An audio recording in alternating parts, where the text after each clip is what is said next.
Turn now to Joshua McGill. He was in the nightclub during the shooting, and he joins us now by phone. So, Josh, tell us about what happened.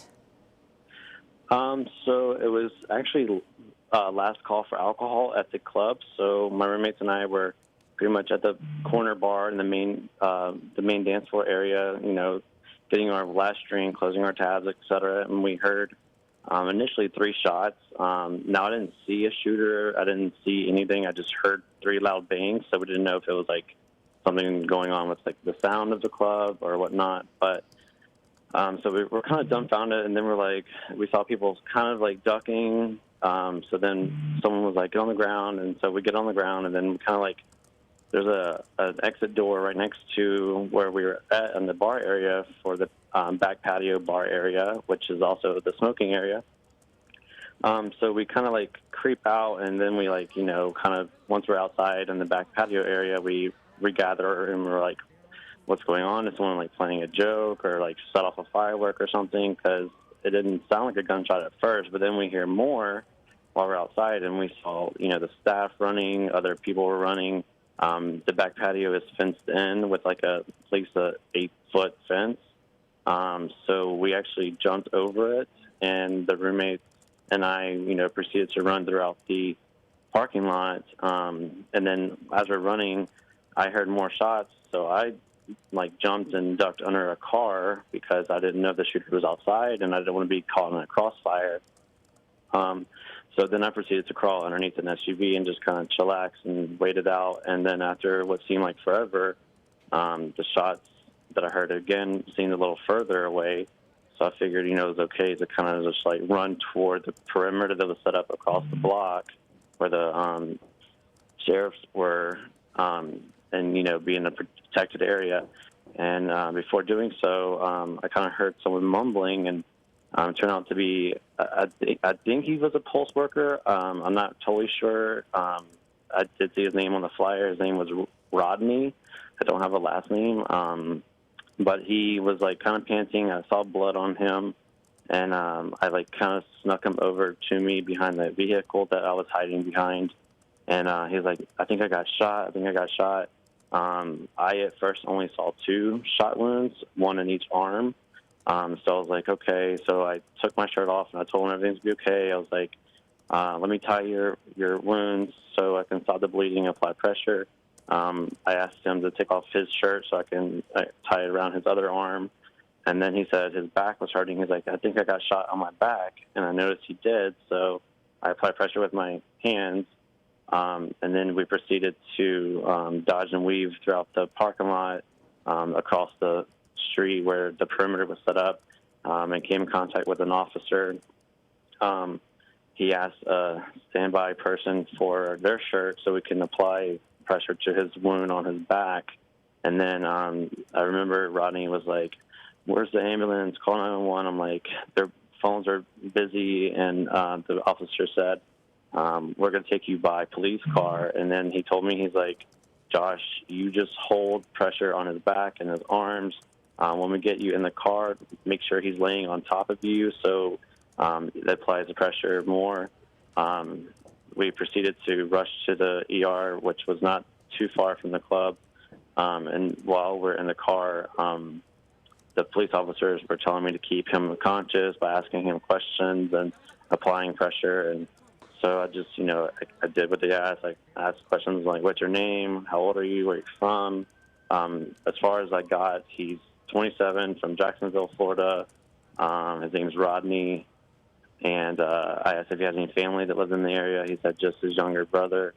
By that time, it was a short ride, so we were already at the ER. So I helped get him on the stretcher, and then they rolled him away. And then I had my little freak out moment. So then I got admitted, and they, checked me up because I had blood everywhere, I told them I was fine. I was like, it's just his blood. And so they cleaned me up, gave me a gown, and then I kept asking, is he okay? And they're like, are you family? I said no. So I didn't get any update after we got to the ER.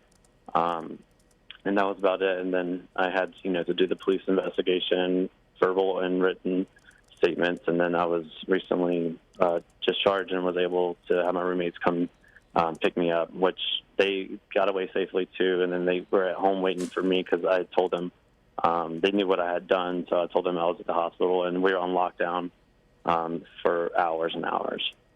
Joshua, I can't even begin to imagine. As you were speaking, we were showing our viewers your Facebook post where you outlined exactly what you just told us. How are you doing right now? I still feel like I'm in shock. Like, it seems unreal, and I feel like it's kind of like a nightmare. But in reality, I know it's real because my phone is blowing up, my Facebook's blowing up. So I know it's real. I have my family is in Mississippi and South Florida, and they're all like calling me, making sure I'm okay, and I am. I think it just hasn't fully hit home yet. They're all saying you're a hero, you're at the right place at the right time. Maybe you didn't run all the way with your roommates for a reason. I don't know whatever reason it was, but if I did save Rodney's life, I'm grateful. I'm glad, and I hope he's okay. If anyone knows who he is, I hope he's okay. And if you can contact me on Facebook, I'm on standby for that. I just want to make sure he's okay. And I felt bad for everyone else, and I know that there was a lot of casualties and injuries, and I'm not sure if any other friends were injured or whatnot, but we're all kind of a huge LGBT community family. I actually work at another popular nightclub in the gay community, and I was off tonight, or last night per se, and so my roommates and I went to the other one that we always venture out to, and it was a normal, regular night, having a great time, and it just happened out of nowhere, like toward where they, last call for alcohol. So it was very shocking. I'm still in shock. I just hope and pray everyone is okay that did get injured, and my condolences go out to the ones that, were not able to make it. Joshua, have you had a chance to check in with your roommates? Are they all okay? Oh yes, my roommates, they got beyond the perimeter, and while I was still hiding at first, and they actually were going to run back to find me because they're like, oh my gosh, what if he got shot? And the police were like, you can't go back there anymore. So they immediately started calling my phone, and that's when I had pulled it out real quick and just said, I'm going to the hospital. I'll text you when I can. And so they proceeded to go home because everything was on lockdown. The streets were blocked off, and I just let them know, hey, I'm okay, but I had to stay at the hospital because we're on lockdown. I was released probably around 7 this morning, and they came and got me, and just been home decompressing and trying to process everything that happened tonight. Joshua, tell me about the Pulse nightclub. It sounds like it was not necessarily your first time. Now you're very familiar with that. Oh, yeah. It's a very nice club. I'm friends with all the bartenders, all the bar backs. The door people are very nice and greeting. The VIP staff is amazing. I mean, I know everyone from the lights, the DJ, to the performers there. I've been in Florida going on 5 years, and it's like a huge family. Like, I go to their club, they come to my club. We always say, hey, we hang out outside of the club and, like, do pool days. So, I mean, we're very, very close-knit. And, if anyone ever needs anything, no one hesitates to get the shirt off their back. So it's a very nice club. They have different nights for different occasions. Last night was actually Latino night. So it's authentic Latino music. So we just, change the scenery because we usually go on college night, which is usually like, college scene and upbeat music. But we went tonight just because I was off work. And so it just was very random that this happened. Has there been any kind of trouble there before? Not that I know of. In my 5 years living here, I don't think anything like this has happened in any club that I know of. All right. Joshua McGill, we're so glad that you're okay. Thank you for sharing your story with us. We appreciate it. Oh, yeah, not a problem.